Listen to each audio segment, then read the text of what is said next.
But as a Christian, we need to be strong enough to fight these battles. No? We need to know what the Lord says to us in our life. We need to follow the direction of what the Lord gives us. Also, we need to help other people to know God and redirect their lives. So again, I prepared another set of questions that can help us, and we can also use it to help other people. So first things first, what does it mean to have direction in life with Christ? Ano po ba ang kahulugan o essence na mayroong direction sa buhay na kasama si Kristo? No?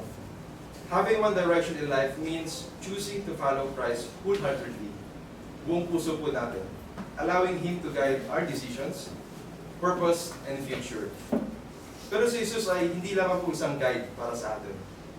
He is the way in our life. Tulad na sinasabi sa John 14, verses 5 to 7.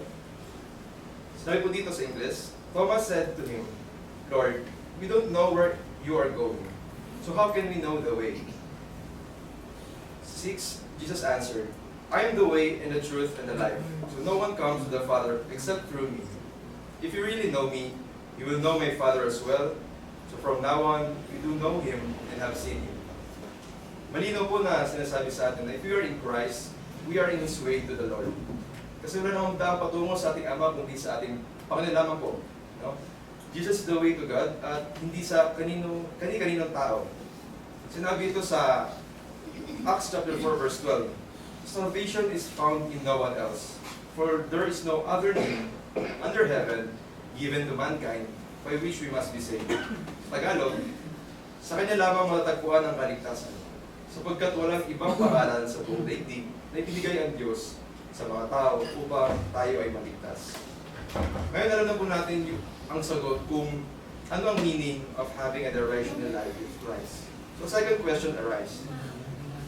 Why should we trust God's direction? No? Bakit po tayo magtitiwala sa direksyon na binibigay sa atin ating Panginoon? So we should trust God's direction because He sees what we cannot. Nakikita niya ang hindi natin nakikita. Tulad na lang po ng ating future. No? He understands the future and lovingly guides us towards what is best for us. Ang ating kaalaman ay limitado, but God's wisdom is perfect.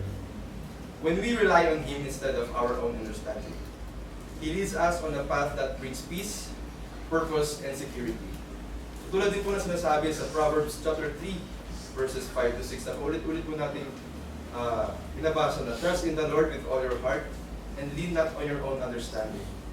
In all your ways, submit to Him, and He will make your path straight.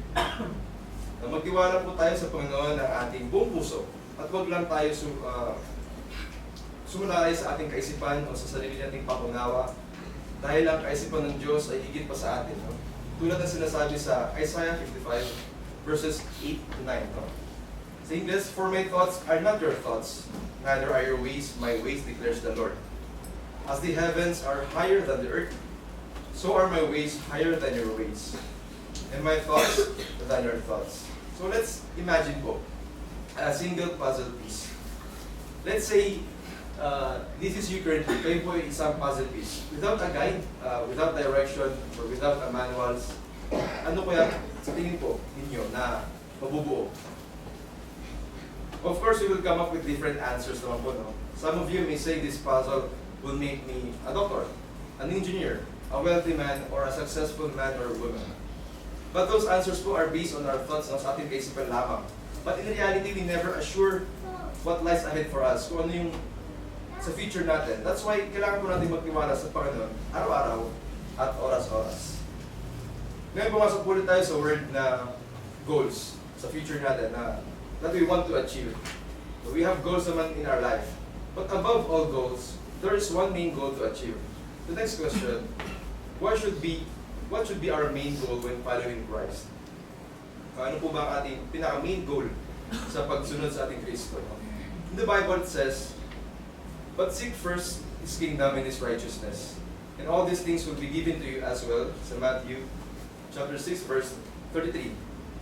Now, it clearly states po na ating hanapin ang Kanyang kaharian, na ating prioritize serving Him and following Him. And the things that we want to receive and achieve will be given to us. Also, in believing in God's will. If it is will, no, it will be given to us. Kasi hindi naman God's will yun. Baka po, magbibigay sa atin yung po yung pagbilid sa atin sa ikasasama po natin. So no, let's say po you are very confident sa tinatahak mong landas. Dahil siguro you experience the comfortable life, a sustainable income, awards and praises that you receive at iba pa. You are confident in your own understanding that this way that you are walking is right. You are choosing a direction that God is not part of it. Then this question po,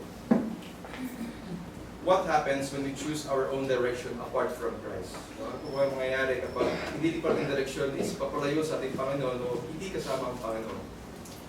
Sa Biblia sinabi sa Proverbs 14 verse 12, there is a way that appears to be right, but in the end, it leads to death. No? In our eyes, it may seem right at first. No? So unang tingin po natin, sisip po natin na parang tama ito. But it can lead to spiritual emptiness or destruction. That's why kanina if we circle back, no, na trust in the Lord and not lean on your own understanding, true wisdom comes from trusting God's guidance and aligning our choices with His Word rather than relying on our own understanding. Minsan human judgment can be misleading. That's why sometimes we are redirected by God in our life. But He removes something and replaces it with something better. He removes our worldly desires to replace it with eternal life. And there are many ways how God calls us to follow Him. It may be different about sa atin, but when you are called, how should we respond when Christ calls us to follow Him? Paano po ba tayo mag-respond kapag ang Diyos po ay tumawag para sa atin na sundin siya?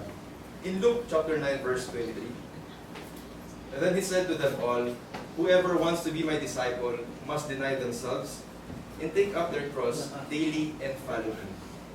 No, not literally napasilin ang cross, but it tells us na we should live and deny the acts that harms our faith. Yung mga gawa na nakasira sa ating pananampalataya, our selfish ambition, our personal desires, and commit to the Lord, while enduring or titiis every challenges in our lives at ang pagsunod sa Panginoon, even in difficult times. No?